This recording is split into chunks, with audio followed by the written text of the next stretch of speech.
शरद पवारांच्या राष्ट्रवादीला मोठा दिलासा, निवडणूक आयोगाचा मोठा निर्णय। राष्ट्रवादी काँग्रेस शरदचंद्र पवार पक्षाला केंद्रीय निवडणूक आयोगाकडून मोठा दिलासा मिळाला। निवडणूक आयोगाने राष्ट्रवादी काँग्रेस शरदचंद्र पवार पक्षाला आणि चिन्हाला अधिकृत मान्यता देण्यात आली आहे। त्यामुळे कलम 29B नुसार राष्ट्रवादी काँग्रेस शरदचंद्र पवार पक्षाला आता देणगी स्वीकारता येणार नाही। त्यामुळे शरद पवारांच्या राष्ट्रवादीला मोठा दिलासा मिळाला आहे। राष्ट्रवादी काँग्रेस शरदचंद्र पवार पक्षाच्या चिन्हाबाबत आज निवडणूक आयोगासमोर सुनावणी पार पडली होती। या सुनावणीत शरद पवारांच्या राष्ट्रवादीचा तात्पुरत्या स्वरूपात देण्यात येणारे तुतारी चिन्ह आता यापुढे कायम राहणार आहे। त्यामुळे कलम 29B नुसार राष्ट्रवादी काँग्रेस शरदचंद्र पवार पक्षाला आता देणगी स्वीकारता येणार नाही। निवडणूक आयोगाच्या वतीने देण्यात आलेल्या निर्णयानंतर खासदार सुप्रिया सुळे यांनी प्रतिक्रिया दिली।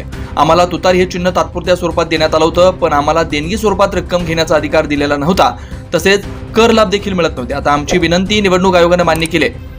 सुप्रिया सुळे म्हणाल्या, आम्ही निवडणूक आयोगाकडे दुसरी एक विनंती केली। यामध्ये तुतारी चिन्हावरून होणाऱ्या संभ्रमावस्थेत तुतारी वाजवणारा माणूस हे चिन्ह ज्या ठिकाणी असेल त्या ठिकाणी दुसरी तुतारी देण्यात येऊ नये अशी विनंती केली असल्याचं सुप्रिया सुळे म्हणाल्या। असा अन्याय इतर कोणत्याही पक्षावर होऊ नये असंही त्या म्हणाल्या।